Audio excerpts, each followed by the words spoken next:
The space station called Harmony's Reach floated in the darkness between stars. It was a massive place where aliens from dozens of worlds came to trade goods and make deals. Thousands of beings walked through its wide halls every day. Some had scales. Some had fur. Some had skin in colors that humans could not even name. And among all these strange creatures, there were also humans. Marcus Chen was a freight captain. He moved cargo from one star system to another. It was honest work that paid well enough. But the best part of his job was that his 8-year-old daughter Lily could travel with him during her school breaks. Her mother had passed away 3 years ago. Marcus did not like leaving Lily alone on Earth, so she came with him to the stars. Lily loved the space station. Everything amazed her. The aliens with their strange bodies and stranger languages, the food stalls selling meals she could not pronounce, the huge windows that showed the endless black of space dotted with distant suns. She walked beside her father with wide eyes, holding his hand and asking questions about everything she saw. Humans were still new to the galactic community. They had only been part of it for 12 years. Most alien species saw humans as clever but young, useful for trade, but not important in the grand order of things. Some species looked down on humans the way a grown person looked down on a small child pretending to be an adult. The Velanthi were one such species. They were tall beings with pale blue skin and sharp claws on their hands. Their eyes were large and yellow, and they moved with the pride of a people who believed they were better than everyone else.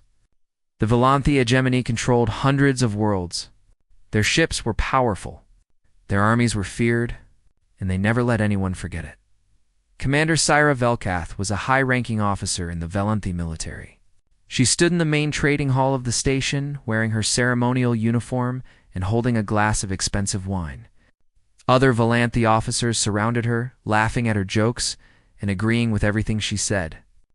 Syra enjoyed the attention. She believed she deserved it. Marcus and Lily walked through the crowded hall. The little girl was looking up at a group of aliens with feathers instead of hair when she bumped into someone. The impact was small, but the glass of wine flew from the person's hand and splashed across their uniform.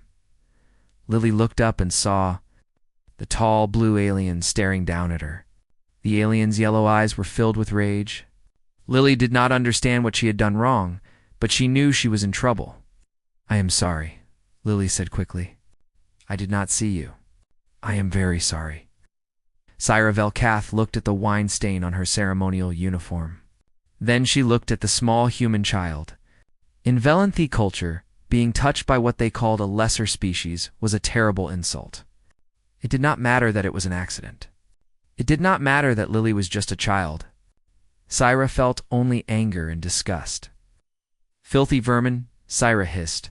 Her hand moved faster than Marcus could react. Her clawed fingers struck Lily across the face. The blow was hard and cruel. The sharp claws cut deep into the little girl's cheek, leaving 3 bloody gashes from her eye to her jaw. Lily screamed. Marcus caught his daughter as she fell. Blood poured from her wounds and covered his hands. He looked up at the Velanthi officer with shock and horror in his eyes. Around them, dozens of aliens had stopped to watch. Some looked disturbed. Others simply looked away. "You hurt my daughter," Marcus said. His voice shook with rage. "She is a child. She is only 8 years old." Syra wiped her bloody claws on a cloth offered by one of her officers. "Then teach your offspring to stay away from its betters," she said calmly. "Be grateful I showed mercy. On my world, such vermin would be destroyed." Station security arrived within moments. They were aliens from a neutral species, trained to keep peace on the station. Marcus expected them to arrest the Velanthi officer. He expected justice. He expected someone to care that his daughter was bleeding in his arms. He was wrong. "Commander Velkath has diplomatic immunity," the security chief explained. He would not meet Marcus's eyes. "The Velanthi hegemony has protected status on this station. We cannot take action against their officers." "She attacked my daughter," Marcus shouted. "Look at her face. Look at what that monster did to a child." "I am sorry," the security chief said. He did not sound sorry. He sounded tired and afraid. "The hegemony is too important. Their trade agreements keep this station running. There is nothing we can do. Syra Velkath laughed. It was a cold and ugly sound. You see, human, you are nothing here. Your offspring is nothing. Learn your place in this galaxy, or learn it through more painful lessons. She turned and walked away. Her officers followed her, some of them looking back at the bleeding child with amusement in their eyes. No one stopped them. No one said a word. Marcus lifted his daughter and began walking toward the medical bay. Lily was crying softly, her small hands pressed against her wounded face. The blood would not stop flowing. Marcus felt tears in his own eyes, but he also felt something else. Something cold and hard forming in his chest. It was a feeling that humans knew very well. It was the feeling that came before war as he walked. He passed a group of humans who had watched the whole thing. They were traders and workers and travelers. Normal people going about their normal lives. But now they stood in silence, staring at the little girl with blood on her face. One woman stepped forward. She had short dark hair and cold gray eyes. She did not speak to Marcus. She did not offer comfort or help. She simply held up a small device, and Marcus realized she had recorded everything. Every moment. Every word. Every drop of blood. The woman nodded once at Marcus. Then she turned and disappeared into the crowd. Marcus did not know her name. He did not know that she was Major Sarah Cross of the United Earth Defense Force. He did not know that she was part of a unit that officially did not exist. He did not know that the recording she had just made would be transmitted to Earth within the hour. All he knew was that his daughter was hurt, and no one would help them. But Marcus was wrong about that too.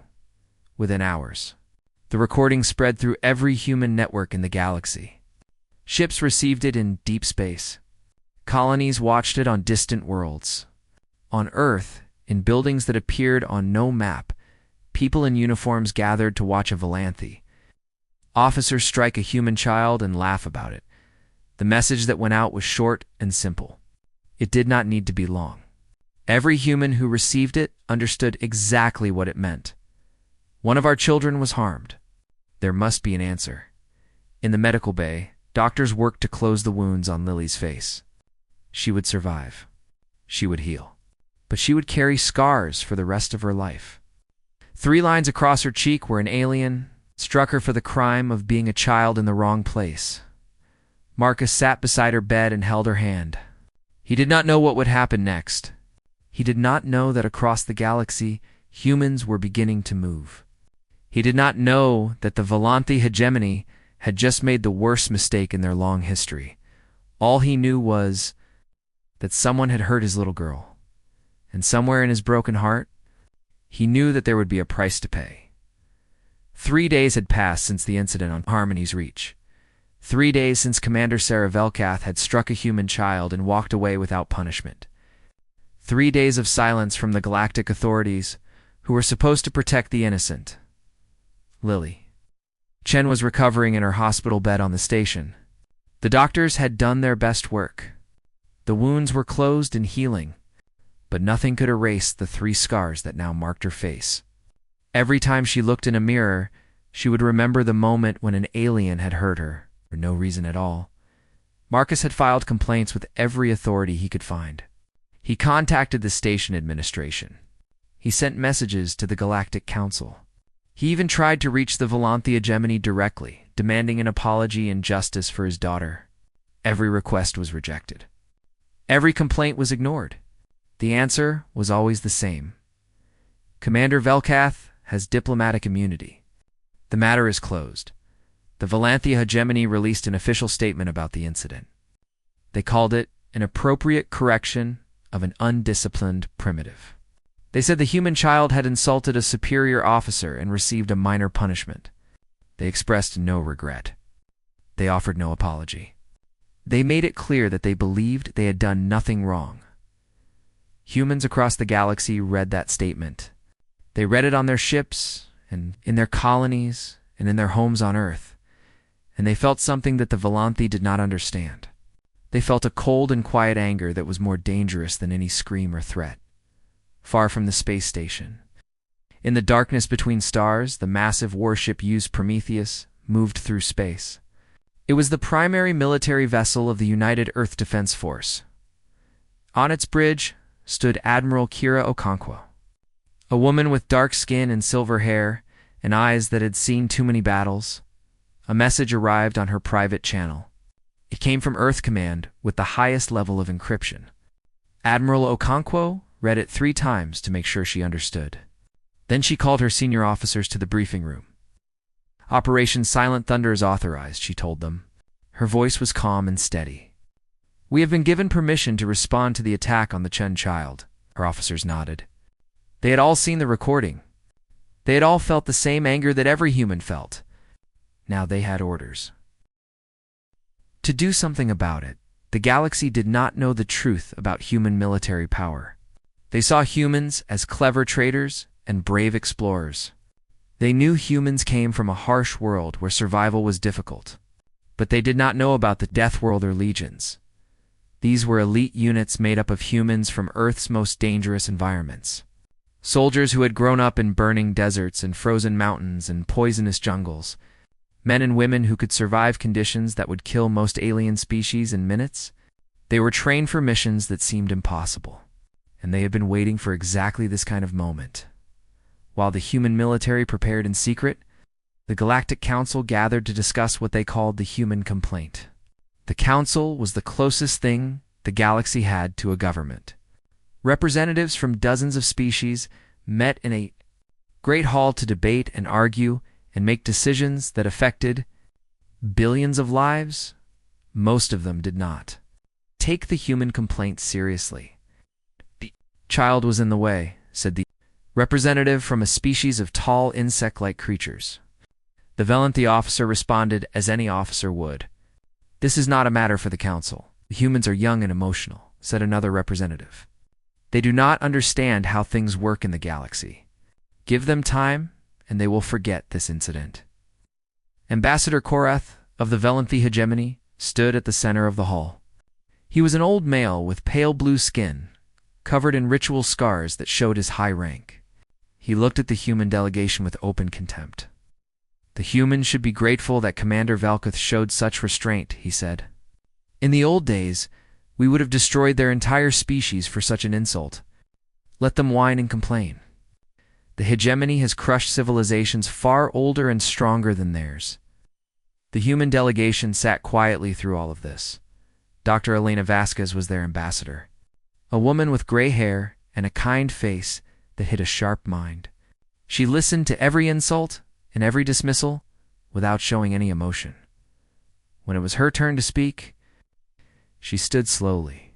The hall grew quiet. Something about her calm manner made even the oldest species pay attention. We came to this council seeking justice, she said.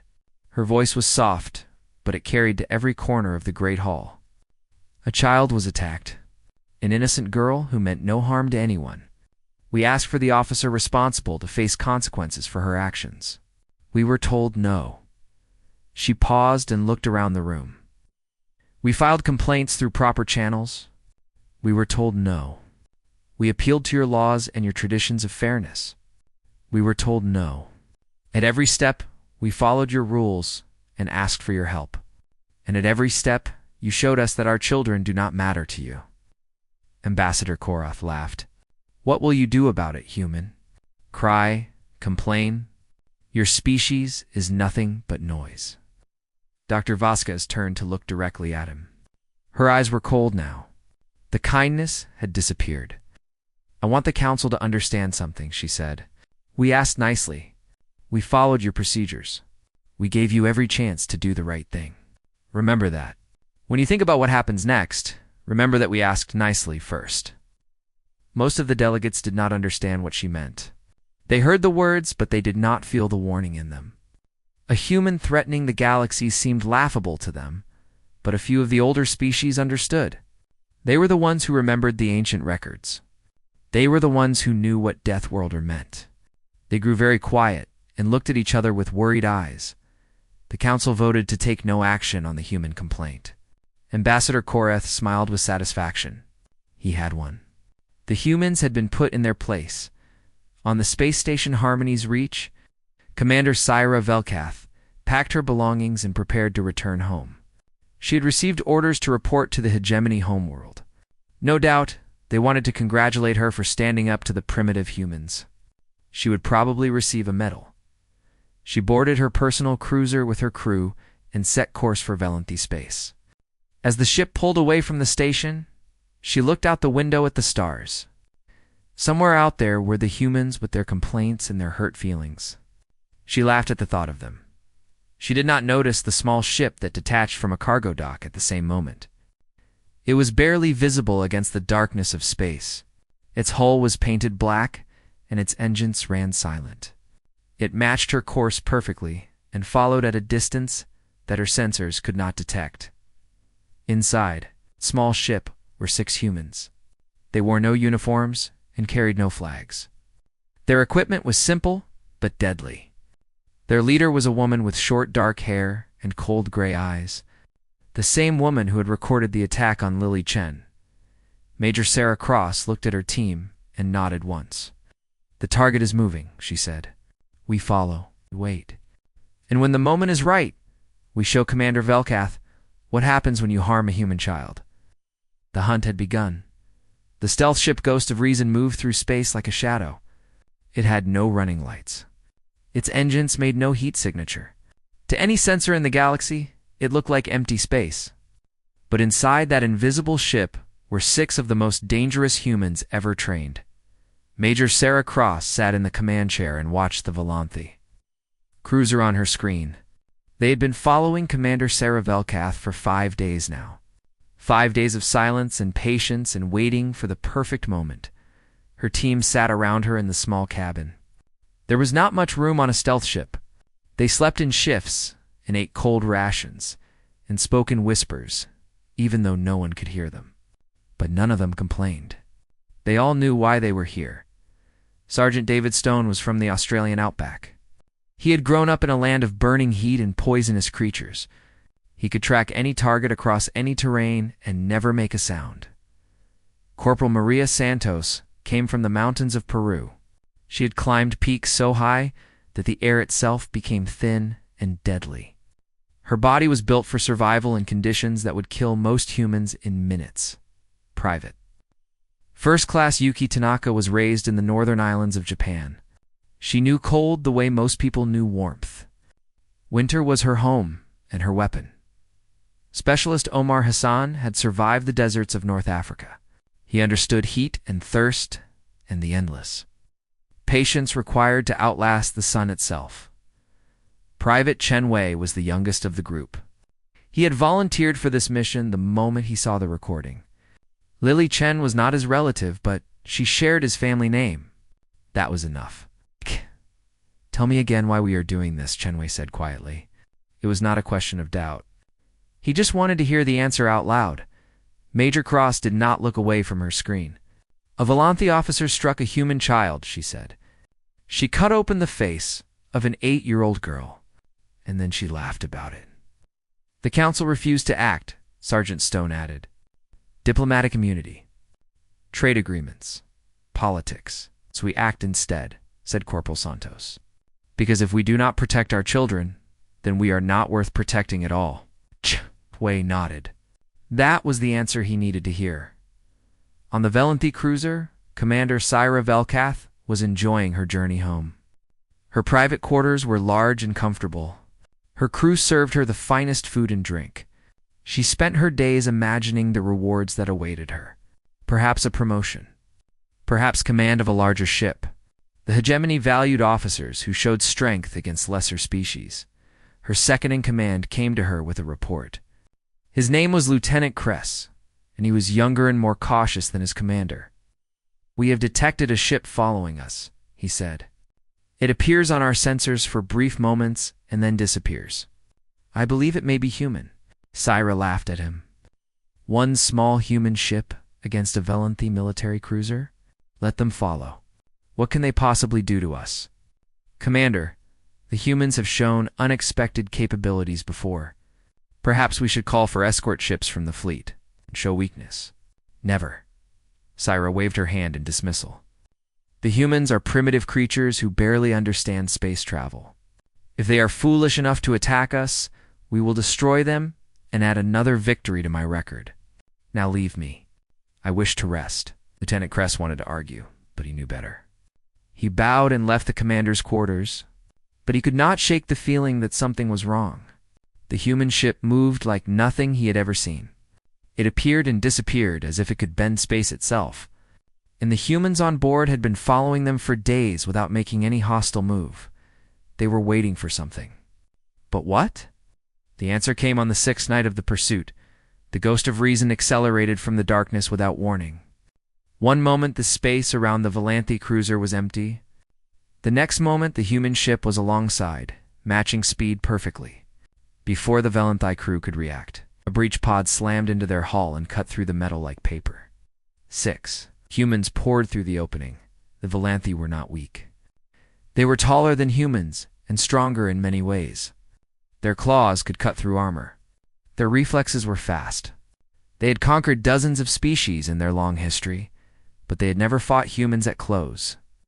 Ranged Major Cross moved through the corridors like a ghost.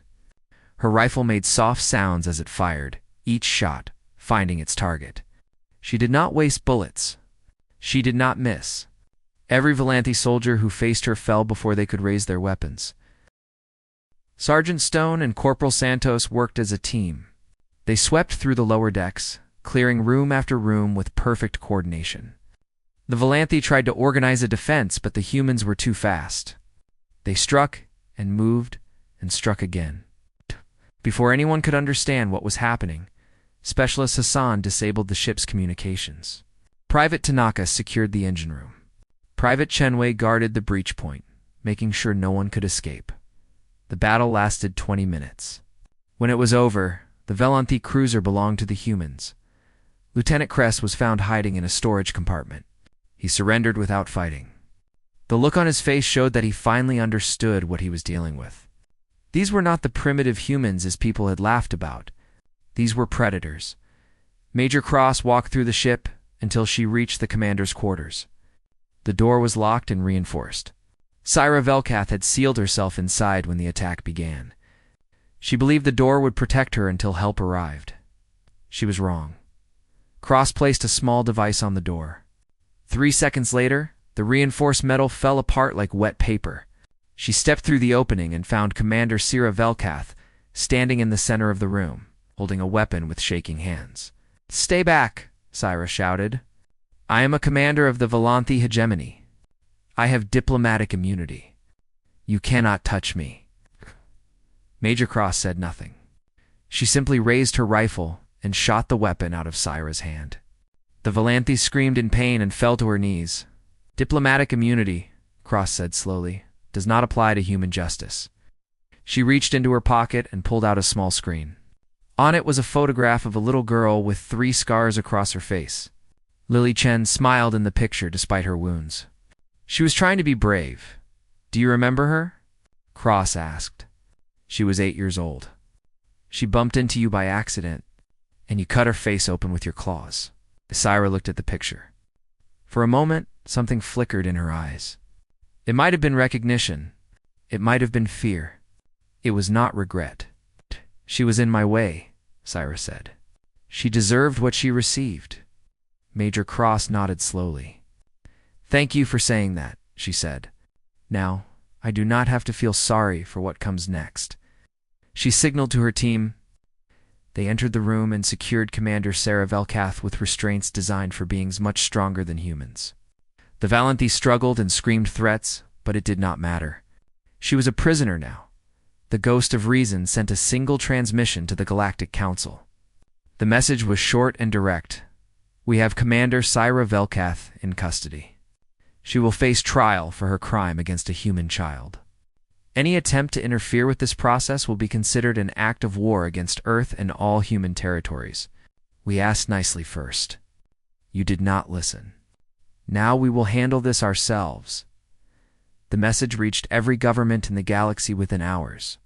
Some species reacted with outrage. Some reacted with fear. And some, the ones who had suffered under Volanthi arrogance for centuries, reacted with something that looked almost like hope the humans had done, something that no one else had dared to do. They had said no to the hegemony, and they had made it stick. The Global Court of Human Rights stood in the heart of Geneva, Switzerland. It was an old building made of white stone and glass, built in a time when humans still fought wars against each other. Now it served a different purpose. Now it was the place where humanity showed the galaxy what justice looked like. Commander Syra Velkath sat in the defendant's chair. Her wrists were bound with restraints that even her strength could not break. Her uniform had been taken away and replaced with simple gray clothing. She was no longer a proud officer of the Valanthy hegemony. She was a prisoner waiting to learn her fate. The courtroom was filled with humans. From every nation on Earth, journalists recorded every moment. Cameras broadcast the trial across human space, and through leaked signals that someone had made sure to create, the entire galaxy was watching.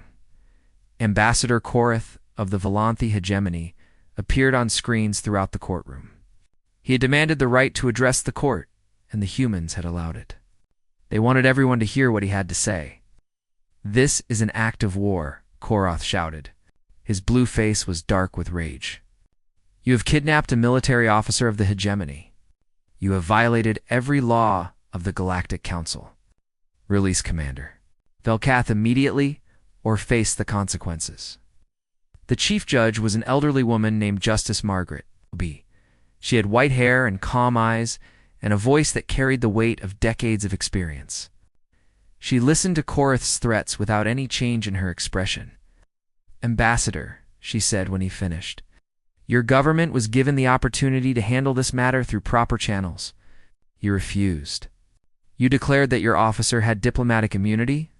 You stated that the attack on a human child was, and I quote, an appropriate correction of an undisciplined primitive. Ow. These are the terms under which the Valanthy hegemony joined the Galactic Council. Article 7 clearly states that diplomatic immunity does not extend to crimes committed against children of any species. Your own government agreed to this provision 200 years ago." Korath's face changed. He had not expected the humans to know about that article. Most species had forgotten it existed. "That provision has never been enforced," he said. "It is symbolic. It means nothing." "It means something to us," Justice Obi replied. "Commander Velkath attacked a child. Under both human law and the laws your government agreed to follow, she must face trial. This court will proceed." The trial lasted 3 days. The prosecution presented evidence that could not be denied. They showed the recording of the attack from multiple angles. They displayed medical reports that documented the wounds on Lily Chen's face. They brought witnesses from 12 different species, who had seen everything and were willing to speak the truth. A doctor explained the damage that Valanthy claws could do to human flesh. She showed diagrams of Lily's injuries. 3 deep cuts that had come within millimeters of the child's eye. Permanent scars that would mark her face for the rest of her life. The defendant struck with full force, the doctor said. This was not a warning or a light tap. This was an attack intended to cause serious harm. If the angle had been slightly different, the child would have lost her eye. Or her life. Syra Velkath's defense was simple. She claimed that she had acted according to Valanthy custom. She argued that the child had insulted her by touching her. She insisted that diplomatic immunity protected her from human courts. When she took the stand to speak in her own defense, she showed no regret.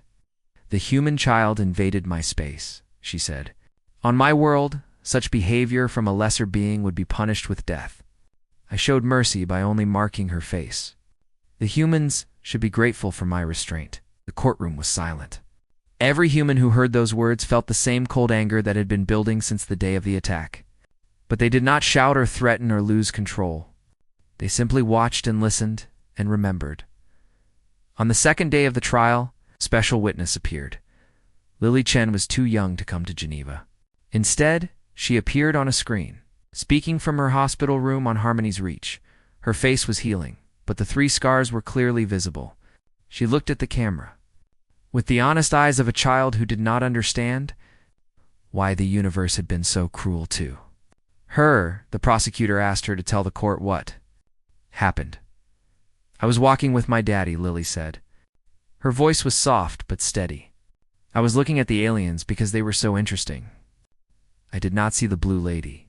I bumped into her by accident. I said I was sorry. What happened after you apologized? The prosecutor asked. She hit me. Lily touched the scars on her face. It hurt very much.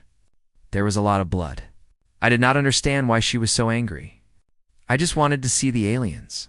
Do you want Commander Velkath to be punished? Lily thought about the question for a long moment. I just want to know why she hurt me, she said finally. I was not trying to be bad. I was just looking around. Why did she have to hurt me? She looked directly at the camera, directly at Syra Velkath, sitting in the courtroom thousands of light years away. I am only 8 years old, Lily said. I do not understand why you hate me so much. The courtroom was completely silent. Even Syra Velkath had no response. For just a moment, something flickered in her yellow eyes. It might have been the first hint of shame she had ever felt in her life. On the third day, the jury delivered its verdict. Guilty Commander Syra Velkath was found guilty of assault on a minor with a deadly weapon. Under human law, the crime carried a severe sentence. The judge would announce the punishment the following day, but before the court could adjourn, new information arrived. Admiral Okonkwo appeared on the courtroom screens. Her face was calm, but her eyes were hard. I regret to inform this court that the Valanthi hegemony has dispatched a military fleet to the Sol system, she said. 300 warships are currently approaching Earth space. Ambassador Korath has issued an ultimatum. If Commander Velkath is not released within 48 hours, they will consider it an act of war. The courtroom erupted in noise. Journalists shouted questions. Officials rushed to make calls. Fear spread through the room like a cold wind. Justice Obi called for order. When the room was quiet again, she looked at the screen showing Admiral Okonkwo. What is our response to this threat? She asked Admiral Okonkwo, almost smiled. It was not a pleasant expression. Our response is simple, she said. We do not negotiate with those who threaten our children. Commander Velkath will serve her sentence. If the hegemony wants war over that, then war is what they will get. Admiral 300 warships is a massive force. Can we defend ourselves? Your Honor, with respect, I suggest the hegemony should be asking themselves that question. She paused. We have been preparing for this moment for 12 years. Let them come. They will learn what it means to threaten human children. The screen went dark. In the defendant's chair, Syra Velkath finally understood that she was not going to be rescued. The humans were not backing down. They were not afraid. They were willing to fight a war over what she had done to one small girl. For the first time since her capture, she began to feel real fear, and somewhere on Harmony's reach. Lily Chen looked up at the stars and wondered if everything was going to be okay. The Valanthi fleet arrived at the edge of the Sol system like a storm rolling across the sky. 300 warships in perfect formation, their weapons armed and ready. It was the largest military force the hegemony had deployed in over a century. They had come to teach the humans a lesson about power and fear, and knowing your place in the galaxy. Fleet Commander Toreth stood on the bridge of his flagship and looked at the blue planet in the distance. Earth, the homeworld of the species that had dared to defy the hegemony. He felt nothing but contempt for them. They were young and foolish and did not understand that some forces could not be resisted. Open a channel to the human government, he ordered. I will deliver our ultimatum personally. His message was broadcast across every frequency. Every human in the solar system heard his words. People of Earth, you have committed an act of war against the Valanthi hegemony. You have kidnapped one of our officers and subjected her to a false trial. We demand her immediate release. If Commander Velkath is not returned to us within 1 hour, we will reduce your cities to ash and your civilization to memory. You have no fleet capable of stopping us. Surrender now, and we may show mercy. On Earth, in the command center of the United Defense Force, Admiral Kira Okonkwo listened to the threat. Her officers stood around her, waiting for orders. None of them showed fear. They had been waiting for this moment for a very long time. "How many ships do they have?" she asked. 312, Admiral. All combat vessels. Enough firepower to destroy every major city on Earth several times over? Okonkwo nodded slowly. "And how many do we have?" Her communications officer smiled. "Ready to find out, Admiral?" She gave the order. Across the solar system, human ships began to appear. They emerged from hidden stations beneath the ice of Europa. They launched from bases buried in the asteroids. They rose from facilities on the dark side of the moon that had never appeared on any map. More ships came from Mars and from the rings of Saturn and from places so secret that even the human governments had forgotten. They existed. The galaxy had believed that humans had a small defensive fleet, perhaps 50 ships at most, enough to protect their trade routes and discourage pirates. Nothing that could challenge a real military power. They were wrong. The human fleet that assembled to face the Valanthi numbered over 400 warships. They were smaller than the enemy vessels, but they were faster and more advanced and crewed by beings who had evolved on a world that tried to kill them every single day. Fleet. Commander Torith stared at his sensors in disbelief. This was impossible. The humans were supposed to be weak. They were supposed to surrender at the first sign of real force. Where had all these ships come from? Admiral Okonkwo opened a channel to the Valanthi fleet. "Commander Torith," she said. Her voice was calm and steady. "I am Admiral Kira Okonkwo of the United Earth Defense Force. You have threatened our world and our people. You have demanded that we release a criminal who attacked one of our children. I am here to give you our answer." She paused to let her words sink in. "The answer is no. Cannot win this battle," Torith said. His voice was less confident now.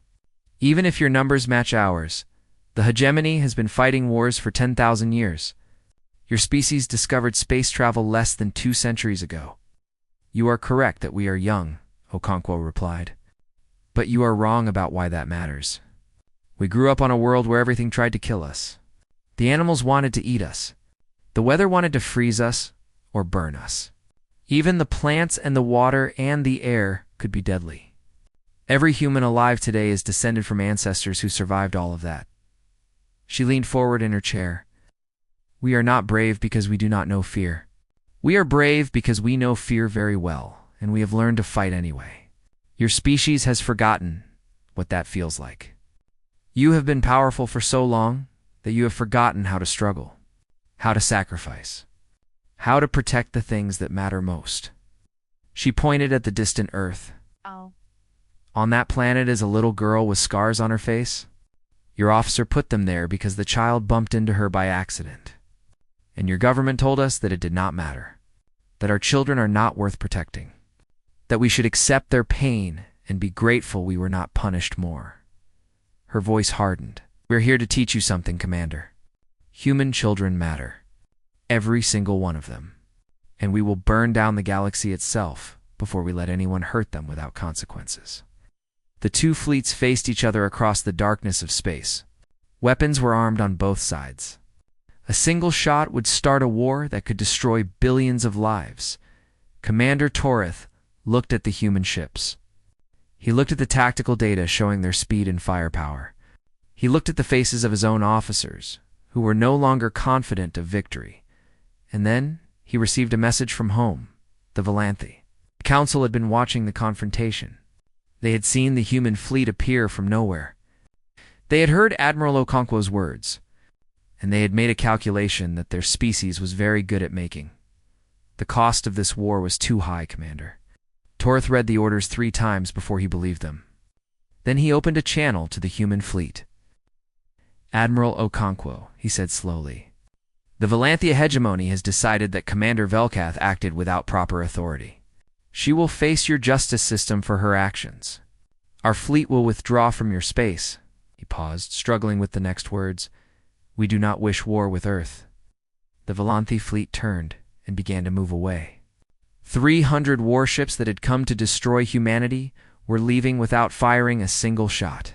It was the first time in recorded history that the hegemony had backed down from a fight. Across the galaxy, every species watched in stunned silence. The humans had one, not through destruction or conquest, but through strength and unity and an absolute refusal to abandon their principles. Commander. Sira Velketh served her sentence in a human prison. She had years to think about what she had done and why it had brought such consequences. Whether she ever felt true regret, no one could say, but she never harmed another child for the rest of her life. On Harmony's Reach, Marcus Chen stood with his daughter on an observation deck. The stars spread out before them like diamonds scattered across black velvet. Lily's scars were healing well. The doctors said they would fade with time, though they would never disappear completely. "Daddy," Lily said, "are the aliens afraid of us now?" Marcus knelt beside his daughter and looked into her eyes. "Some of them might be," he said honestly. "But that is not what this was about. We did not do this to make people afraid. We did it to show them something important." "What?" "That there are some things worth fighting for, that hurting innocent people has consequences, and that humans will always, always protect those who cannot protect themselves." He touched her scarred cheek gently. "Especially children." Lily thought about this for a moment. Then she smiled. "I think that is a good thing to show them," she said. Marcus smiled back and hugged his daughter tight. Outside the window, the stars continued to shine. In the weeks and months that followed, something changed in the galaxy. Species that had been bullied by powerful empires for centuries began to ask questions. If the humans could stand up to the hegemony, what else was possible? If one civilization could say no to injustice, perhaps others could too. Ambassadors from a dozen worlds reached out to humanity. They wanted to learn how the humans had built their secret fleet. They wanted to understand the philosophy that made humans willing to risk everything for a single child. They wanted to know if Earth would stand with them if they chose to resist their own oppressors. The word spread through the dark corners of the galaxy. It traveled on trading ships and diplomatic channels and whispered conversations in places where hope had been dead for generations. The humans were protectors. They would fight for those who could not. Fight for themselves, and for the first time in 10,000 years. The tyrants of the galaxy began to look over their shoulders, because somewhere out there, watching and waiting, were the children of Earth, and they had made a promise that they intended to keep.